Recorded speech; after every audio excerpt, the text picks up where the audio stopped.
testa para pôr no cadáver. E é só quando ele leva a boca, e aqui a filmagem é para que a gente volte nessa, é a visualização de como o garfo e a comida adentra a boca, que ele tem já ali quase que o devaneio, e a gente vê aquela porta com a bicicleta, a relação com a mãe, a relação de cuidados, né? Eu acho que aí todos nós devemos ter uma lembrança de que prato a mãe fazia. Não importa se o fogão seja de lenha, ou seja o fogão a gás, ou o que seja, porque as mães de hoje talvez sejam lembradas pelo micro-ondas, né? Então, mas o que é a comida ou é o afeto? Quanto que na comida está impresso o afeto, né?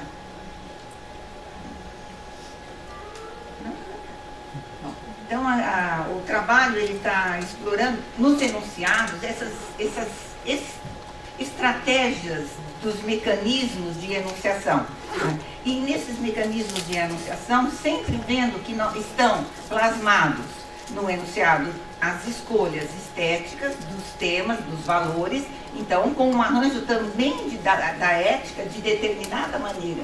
São esses valores que vão estar nessa escolha. Então aqui a oposição clara em como é que essas escolhas dos temas são concretizadas, né? A figuratividade com o jogo das figuras do conteúdo enquanto tradução desses mundos. Eu acho que todos os trabalhos que vieram antes falaram de determinada maneira de modos de tradução dos mundos em linguagens, né? Várias linguagens, porque nesses modos não há como não ter modos sincréticos. O que nós vamos ter na plasticidade, essa concretização das figuras da expressão, com um arranjo sincrético de várias linguagens em dada rítmica. E essa rítmica é muito importante.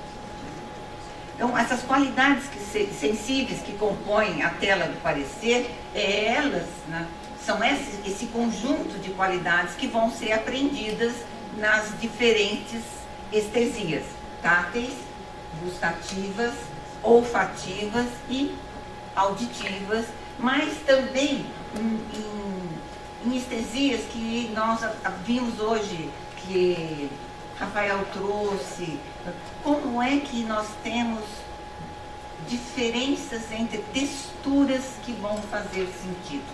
E é isso muito que está em jogo aqui.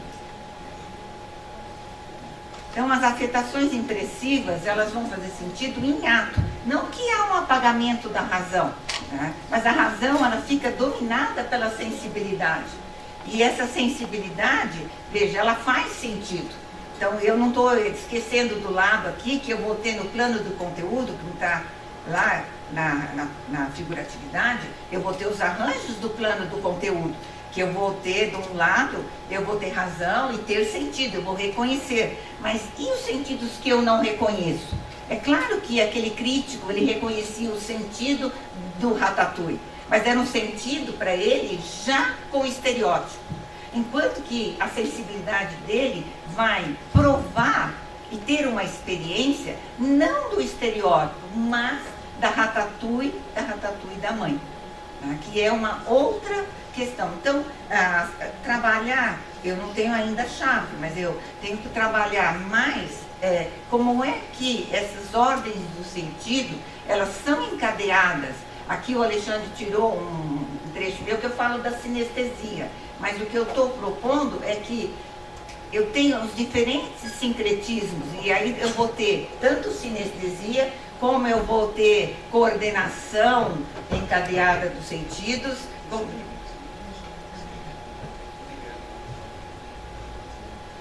Nós não somos não, você pode saber, deve ser alguém que está precisando do lado.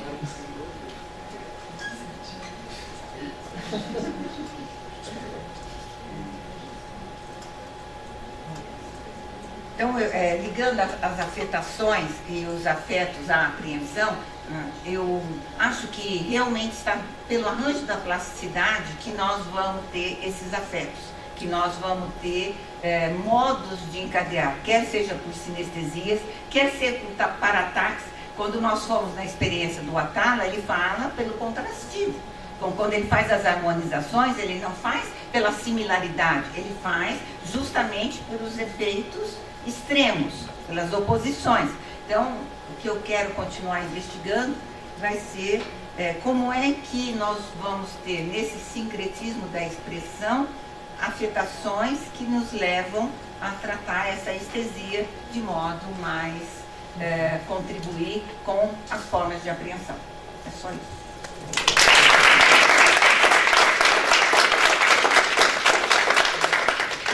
Muito obrigado, Ana. Agora as comentários do Rodrigo, né? Se vocês puderem não passar na porta sem acender a luz, seria ótimo. Obrigada.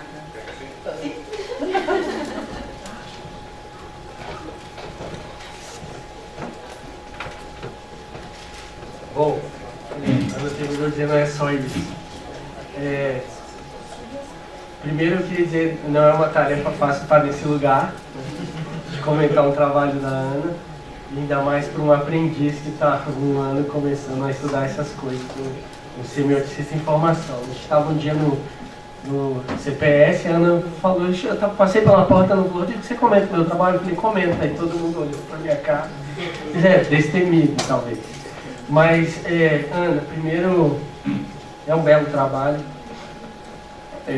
Eu fiquei muito emocionado com o começo, pessoalmente emocionado com a introdução dele, quando você diz um pouco das mulheres em torno do fogão a lenha e das lembranças que te traz esse fogão. Lembro do Levi-Strauss no Cru e Cozido, quando ele fala do cozido especialmente e cozido em casa como algo feminino, como algo do amor, como algo dos afetos. E eu também tenho essa lembrança da minha avó em torno do fogão a lenha, e sempre que eu me lembro dessa cena eu digo que a minha avó cozinhava amor. E daí eu acho muito relevante o seu trabalho quando você propõe as relações entre estesia e afetos. Ontem também teve uma cena que eu acho importante dizer, anteontem, no primeiro dia do curso do Didier, o Didier foi experimentar um milho aqui na porta e o vendedor estava começando a fazer do jeito paulistano de servir o milho, que eu também acho muito estranho, Didier, cortando no pratinho e tal, digo, não, assim não, eu quero milho. E aí entregou na palha. E o Didier também agradeceu a palha e disse, não, eu vou comer como se come na África. E fiquei pensando sobre essa cena e também 4 anos em São Paulo, acho que algum dia fora daqui eu vou querer comer o milho do jeito paulistano, apesar de hoje achar estranho. Então a questão da comida e do afeto é algo que merece ser muito estudado ainda e tem um caminho muito, muito grande a seguir.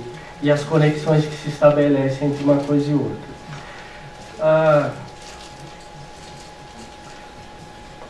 Pensando um pouco especialmente sobre o tema, a única coisa que eu consegui encontrar foram alguns estudos na área de biologia, e aí de uma pesquisadora americana, Raquel Hess, que diz que olfato e paladar, nas pesquisas dela, ela trata sobre olfato e paladar como os sentidos mais conectados a sentimentos e emoções.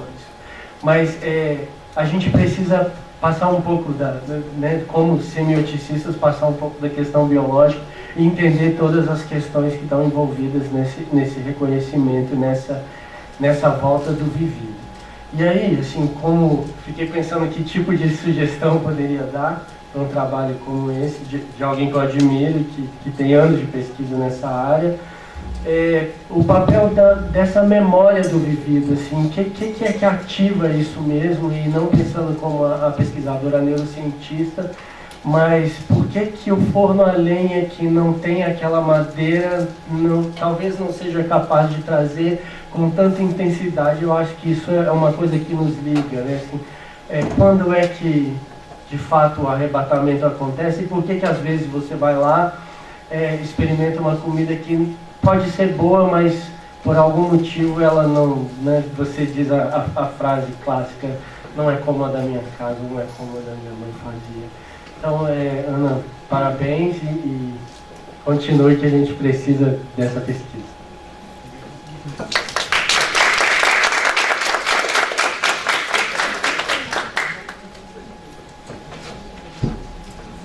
Eu quero convidar agora os expositores a compor a mesa para o debate. A gente tem uma meia hora para o debate. Por favor,